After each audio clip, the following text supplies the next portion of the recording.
ओम शांति।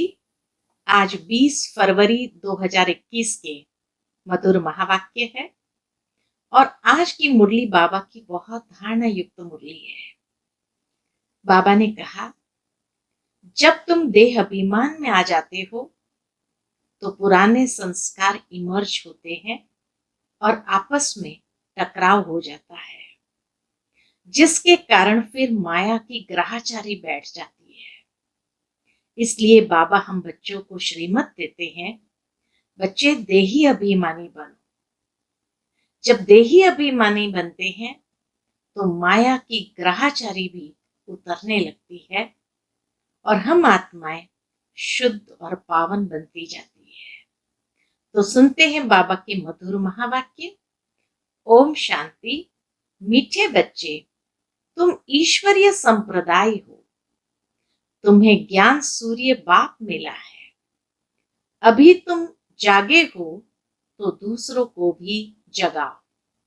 प्रश्न है, अनेक प्रकार के टकराव का कारण तथा उसका निवारण क्या है? उत्तर है, जब देह अभिमान में आते हो तो अनेक प्रकार के टकराव होते हैं। माया की ग्रहाचारी बैठती है। बाबा कहते, देही अभिमानी बनो, सर्विस में लग जाओ, याद की यात्रा में रहो तो ग्रहाचारी मिट जाएगी। तो 3 बातें निवारण के रूप में बताई बाबा ने। पहली बात, देही अभिमानी बनो। दूसरा, सर्विस में लग जाओ। और तीसरा, याद की यात्रा पर रहो। ये 3 बातों के आधार से ही माया की ग्रहाचारी मिटती जाती है। ओम शांति। रूहानी बच्चों के पास बाप आए हैं श्रीमत देने व समझाने। यह तो बच्चे समझ गए हैं कि ड्रामा प्लान अनुसार सारा कार्य होना है। ड्रामा प्लान अनुसार ही सारा कार्य होना है। बाकी समय थोड़ा रहा है। इस भारत को रावणपुरी से फिर विष्णुपुरी बनाना है। अब बाप भी है गुप्त, पढ़ाई भी गुप्त है। सेंटर्स तो बहुत है। छोटे बड़े गांव में छोटे बड़े सेंटर्स है और बच्चे भी बहुत हैं। अब बच्चों ने चैलेंज तो दिए हैं और लिखना भी है। जब कोई लिटरेचर बनाना है तो उसमें लिखना है। क्या लिखना है? हम इस अपने भारत भूमि को स्वर्ग बनाकर छोड़ेंगे। कितने सालों पहले बाबा की ये भविष्यवाणी थी कि बच्चे एक दिन आएंगे, बहुत बच्चे हो जाएंगे, बहुत सेंटर्स, छोटे बड़े गांव में भी सब जगह सेंटर्स हो जाएंगे और तुम जो भी लिटरेचर लिखो उसमें साथ में ये बात जरूर लिखनी है कि इस भारत भूमि को स्वर्ग बनाकर ही छोड़ेंगे। तुमको भी अपनी भारत भूमि बहुत प्रिय है क्योंकि तुम जानते हो ये भारत ही स्वर्ग था। इनको 5000 वर्ष हुए हैं। भारत बहुत शानदार था। इनको स्वर्ग कहा जाता है। तुम ब्रह्मा मुख वंशावली को ही नॉलेज है। इस भारत को श्रीमत पर हमको स्वर्ग जरूर बनाना है। सबको रास्ता बताना है और कोई खिटपिट की बात ही नहीं। बाबा के और कोई खिटपिट की बात ही नहीं। आपस में बैठ राय करनी चाहिए कि इन प्रदर्शनी के चित्रों द्वारा हम ऐसा क्या एडवर्टाइजमेंट करें जो अखबारों में भी चित्र दे। बाबा कहे, जो अखबार में भी ये चित्र हमारे आ जाए। आपस में इस पर सेमिनार करना चाहिए। जैसे गवर्नमेंट के लोग आपस में मिलते हैं, राय करते हैं कि भारत को हम कैसे सुधारें। यह जो इतने मतभेद हो गए हैं उनको आपस में मिलकर ठीक करें और भारत में शांति सुख कैसे स्थापन करें, उस गवर्नमेंट का भी पुरुषार्थ चलता है। तुम भी पांडव गवर्नमेंट गाई हुई है। बाबा कहे, तुम भी कौन हो? ऑलमाइटी बाबा के पांडव गवर्नमेंट हो। तो इसीलिए तुम भी पांडव गवर्नमेंट गई हुई हो। यह बड़ी ईश्वरीय गवर्नमेंट है। इनको वास्तव में कहा ही जाता है पांडव ईश्वरीय गवर्नमेंट। पतित पावन बाप ही पतित बच्चों को बैठ पावन दुनिया का मालिक बनाते हैं। ये बच्चे ही जानते हैं मुख्य है ही भारत का आदि सनातन देवी देवता धर्म। यह भी बच्चे जानते हैं यह है रुद्र ज्ञान यज्ञ। रुद्र कहा ही जाता है ईश्वर बाप को, शिव को। गाया हुआ है बरोबर बाप ने आकर रुद्र ज्ञान यज्ञ रचा था। उन्होंने तो टाइम लंबा चौड़ा कर दिया है। दुनिया में मनुष्य ने तो हजारों लाखों वर्ष कह दिए, तो बाबा ने आकर रुद्र ज्ञान यज्ञ रचा था। उन्होंने तो टाइम लंबा चौड़ा दे दिया है। अज्ञान नींद में सोए हुए हैं, अभी तुमको बाप ने जगाया है। तुमको फिर औरों को जगाना है। ड्रामा प्लान अनुसार तुम जागते रहते हो। इस समय तक जिसने जैसे जैसे जितना जितना पुरुषार्थ किया है उतना ही कल्प पहले भी किया था। हाँ, युद्ध के मैदान में उतराव चढ़ाव तो होता ही है। युद्ध का मैदान है तो उतराव चढ़ाव तो होता ही है। कभी माया का जोर हो जाता है, कभी ईश्वरीय संतान का जोर हो जाता है, कभी कभी सर्विस बड़ी अच्छी तेजी से चलती है, और कभी कहां कहां बच्चों में माया के विघ्न पड़ जाते हैं। माया एकदम बेहोश कर देती है। लड़ाई का मैदान तो है ना। रावण माया राम की संतान को बेहोश कर देती है। लक्ष्मण के लिए भी कहानी है ना कि लक्ष्मण को बेहोश कर दिया। तुम कहते हो सब मनुष्य कुंभकर्ण की नींद में सोए हुए हैं। तुम ईश्वरीय संप्रदाय ही ऐसे कहते हो। जिनको ज्ञान सूर्य मिला है और जाग उठे हैं वही समझेंगे। इसमें एक दो को कहने की भी बात नहीं है। तुम जानते हो बरोबर हम ईश्वरीय संप्रदाय जागे हैं, बाकी दूसरे सब सोए हुए हैं। वह यह नहीं जानते कि परम पिता परमात्मा आ गया है, इसीलिए उनको कहते हैं सोए हैं। वह यह नहीं जानते कि परमपिता परमात्मा आ गया है बच्चों को वर्षा देने। यह बिल्कुल भूल गए हैं। बाप भारत में ही आते हैं, आकर भारत को स्वर्ग का मालिक बनाते हैं। भारत स्वर्ग का मालिक था, इसमें कोई संशय नहीं। परमपिता परमात्मा का जन्म भी यहाँ ही होता है। शिव जयंती मनाते हैं ना, जरूर उसने आकर कुछ तो किया होगा ना। बुद्धि कहती है जरूर आकर स्वर्ग की स्थापना की होगी। प्रेरणा से थोड़ी स्थापना होगी। यहाँ तो तुम बच्चों को राजयोग सिखाया जाता है, याद की यात्रा समझाई जाती है। प्रेरणा से कोई आवाज होता नहीं। प्रेरणा से कोई आवाज होता नहीं। समझते शंकर की भी प्रेरणा होती है, तब यह यादव मूसल आदि बनाते हैं। परंतु इसमें प्रेरणा की तो कोई बात ही नहीं है। तुम समझ गए हो, उन्हों का पाठ है ड्रामा में ये मूसल आदि बनाने का। प्रेरणा की बात नहीं है। ड्रामा अनुसार विनाश तो जरूर होना ही है। गाया हुआ है महाभारत लड़ाई में मूसल काम आए तो जो पास्ट हो गया है वो फिर रिपीट होगा। तुम गारंटी करते हो हम भारत में स्वर्ग स्थापन करेंगे जहां एक धर्म होगा। तुम ऐसे नहीं लिखते कि अनेक धर्म विनाश होंगे। वह तो चित्र में लिखा हुआ है स्वर्ग की स्थापना होती है तो दूसरा कोई धर्म नहीं होता। अभी तुमको समझ में आता है। सबसे बड़ा पाठ है किसका? सबसे बड़ा पाठ है शिव का, ब्रह्मा का और विष्णु का। ब्रह्मा सो विष्णु, विष्णु सो ब्रह्मा। ये तो बड़ी गुह्य बातें हैं। विष्णु से ब्रह्मा कैसे बनते हैं? ब्रह्मा से फिर विष्णु कैसे बनते हैं?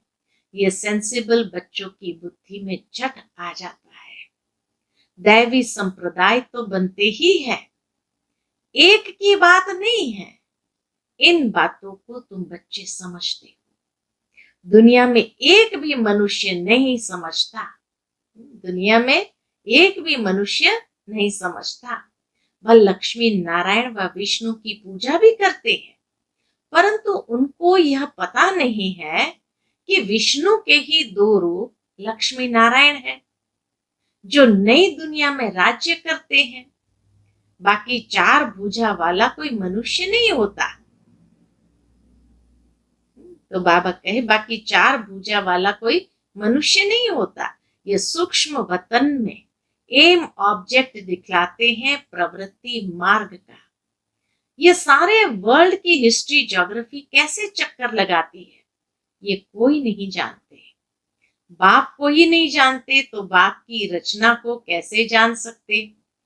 बाप ही रचना के आदि मध्य अंत का नॉलेज बताते हैं। ऋषि मुनि भी कहते थे हम नहीं जानते हैं। बाप को जान जाए तो रचना के आदि मध्य अंत को भी जान जाए, लेकिन नहीं जानते हैं। बाप को जान जाए तो रचना के आदि मध्य अंत को भी जान जाए।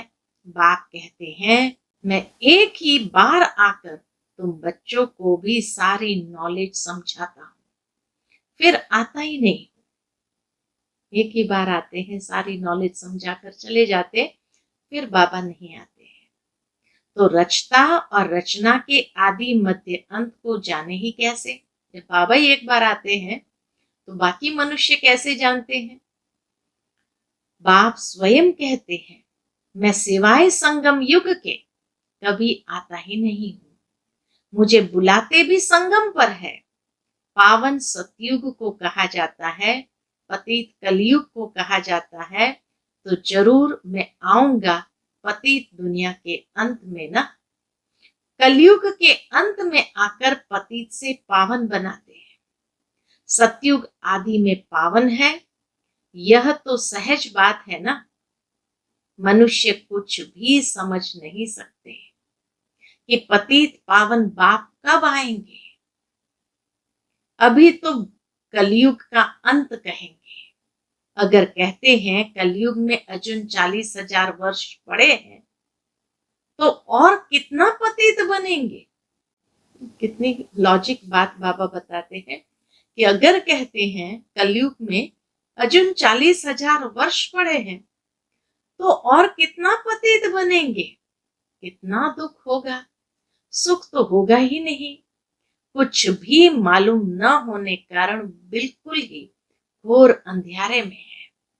तुम समझ सकते हो तो बच्चों को आपस में मिलना है, चित्रों पर अच्छी रीति समझाना होता है। यह भी ड्रामा अनुसार चित्र आदि सब निकाले हैं। बच्चे समझते हैं जो समय पास होता है हूबहू ड्रामा चलता रहता है। बच्चों की अवस्थाएं भी कभी नीचे कभी ऊपर होती रहेगी। बड़ी समझने की बातें हैं।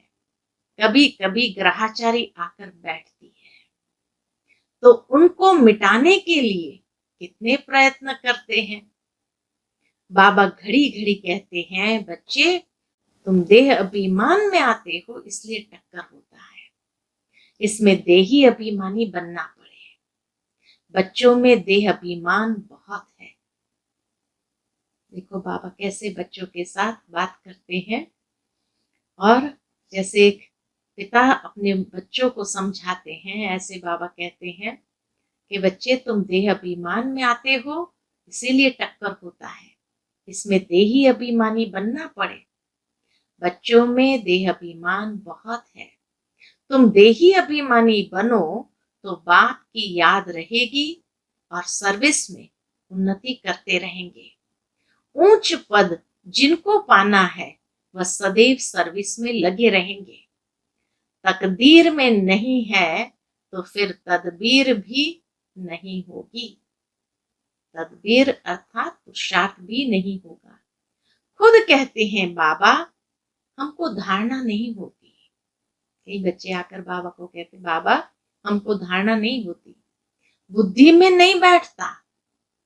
जिनको धारणा होती है तो खुशी भी बहुत होती है, समझते हैं शिव बाबा आया हुआ है। अब बाप कहते हैं बच्चे तुम अच्छी रीति समझकर फिर औरों को समझाओ। कोई तो सर्विस में लगे रहते हैं, पुरुषार्थ करते रहते हैं। यह भी बच्चे जानते हैं जो सेकंड गुजरता है वह ड्रामा में नूंद है, फिर ऐसे ही रिपीट होगा। बच्चों को समझाया जाता है। बाहर भाषण आदि पर तो अनेक प्रकार के नए आते हैं सुनने के लिए। तुम समझते हो गीता वेद शास्त्र आदि पर कितने मनुष्य भाषण करते हैं। उनको कोई यह थोड़ी पता है कि यहाँ ईश्वर अपना और अपनी रचना के आदि मध्य अंत का राज समझाते हैं। रचयिता ही आकर सारा ज्ञान सुनाते हैं। त्रिकालदर्शी बनाना ये बाप का ही काम है। शास्त्र में ये बातें है नहीं, ये नई बातें हैं। बाबा बार बार समझाते हैं, कहाँ भी पहले पहले ये समझाओ कि गीता का भगवान कौन है, श्री कृष्ण या निराकार शिव। यह बातें प्रोजेक्टर पर भी तुम समझा नहीं सकेंगे। यह बातें प्रोजेक्टर पर तुम समझा नहीं सकेंगे। प्रदर्शनी में चित्र सामने रखा, बाबा कहे प्रदर्शनी में चित्र सामने रखा है, उस पर समझाकर तुम पूछ सकते हो अब बताओ गीता का भगवान कौन, ज्ञान सागर कौन है। कृष्ण को तो कह नहीं सकेंगे। पवित्रता सुख शांति का सागर लिबरेटर गाइड कौन है। पहले पहले तो लिखाना चाहिए, फॉर्म भराना चाहिए, फिर सबसे सही लेनी चाहिए। फिर बाहर में क्लास चल रहा था, उसी समय बाहर चिड़ियाओं का आवाज हुआ। तो बाबा कहे देखो कितना झगड़ती है। इस समय सारी दुनिया में लड़ाई झगड़ा ही है। मनुष्य भी आपस में लड़ते रहते हैं। मनुष्य में ही समझने की बुद्धि है। 5 विकार भी मनुष्य में गाए जाते हैं। जानवरों की तो बात ही नहीं। यह है विशेष वर्ल्ड। वर्ल्ड मनुष्य के लिए कहा जाता है। कलयुग में है आसुरी संप्रदाय, सतयुग में है दैवी संप्रदाय। अभी तुमको इस सारे कॉन्ट्रास्ट का पता है, तुम सिद्ध कर बता सकते हो। सीढ़ी में भी बड़ा क्लियर दिखाया हुआ है, नीचे है पतित, ऊपर में है पावन। इनमें बड़ा क्लियर है, सीढ़ी के चित्र में बहुत क्लियर है। सीढ़ी ही मुख्य है, उतरती कला और चढ़ती कला। ये सीढ़ी बड़ी अच्छी है, ये सीढ़ी बाबा कहे बहुत अच्छी है।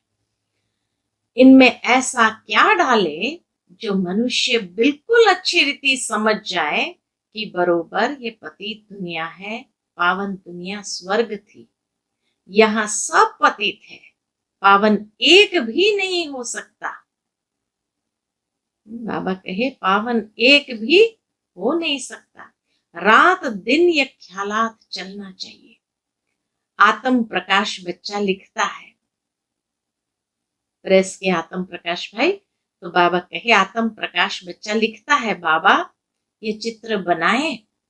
बाबा कहते हैं भल विचार सागर मंथन कर कोई भी चित्र बनाओ, परंतु सीढ़ी बड़ी अच्छी बननी चाहिए।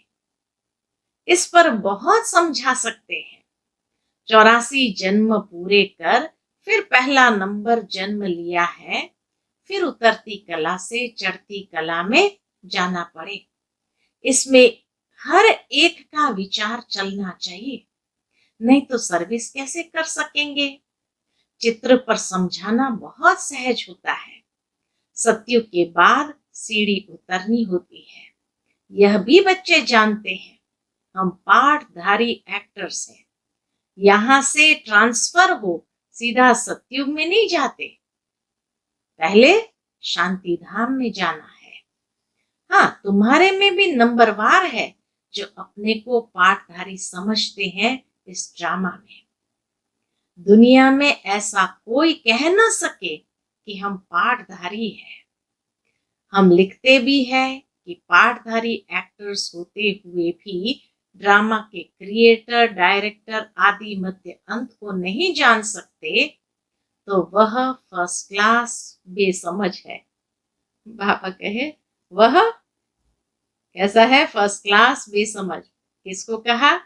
कि पाठधारी होते हुए ड्रामा के क्रिएटर, डायरेक्टर आदि मध्य अंत को नहीं जान सकते, तो वह फर्स्ट क्लास बेसमझ है। ये तो भगवान वाच है, ये कोई मनुष्य ने नहीं कहा, ये भगवान वाच है। शिव भगवान वाच ब्रह्मा तन द्वारा। ज्ञान सागर व निराकार है, उनको अपना शरीर है नहीं। बड़ी समझने की युक्तियां हैं। तुम बच्चों को बड़ा नशा रहना चाहिए, हम किसकी गिलानी थोड़ी करते हैं, ये तो राइट बात है ना। जो भी बड़े बड़े हैं उन सब के चित्र तुम डाल सकते हो, सीढ़ी कोई को भी दिखला सकते हो। अच्छा अच्छा, मीठे मीठे से खिलते बच्चों प्रति माता पिता बाप दादा का याद प्यार और गुड मॉर्निंग। रूहानी बाप की रूहानी बच्चों को नमस्ते। हम सब रूहानी बच्चों की रूहानी माता पिता बाप दादा को याद प्यार, गुड मॉर्निंग और नमस्ते नमस्ते। शुक्रिया बाबा, शुक्रिया। धारणा के लिए मुख्य सार है आज की मुरली से। पहली पॉइंट, भारत में सुख शांति की स्थापना करने व भारत को स्वर्ग बनाने के लिए आपस में सेमिनार करना है। श्रीमत पर भारत की ऐसी सेवा करनी है।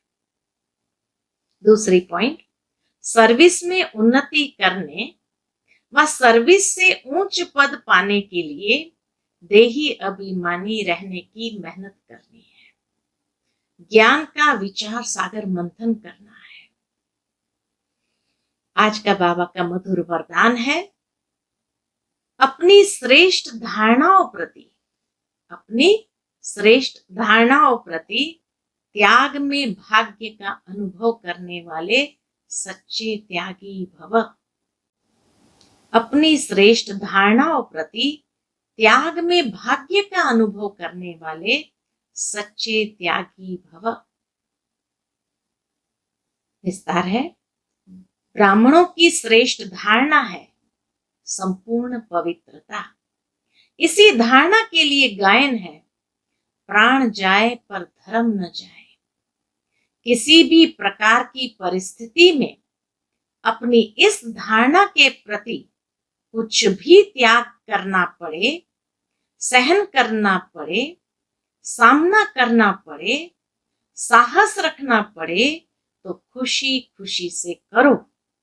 इसमें त्याग को त्याग न समझ भाग्य का अनुभव करो, तब कहेंगे सच्चे त्यागी। ऐसी धारणा वाले ही सच्चे ब्राह्मण कहे जाते हैं। आज का स्लोगन है, सर्व शक्तियों को अपने ऑर्डर में रखने वाले ही मास्टर सर्वशक्तिमान है। सर्व शक्तियों को अपने ऑर्डर में रखने वाले ही मास्टर सर्वशक्तिमान है। अच्छा, ओम शांति।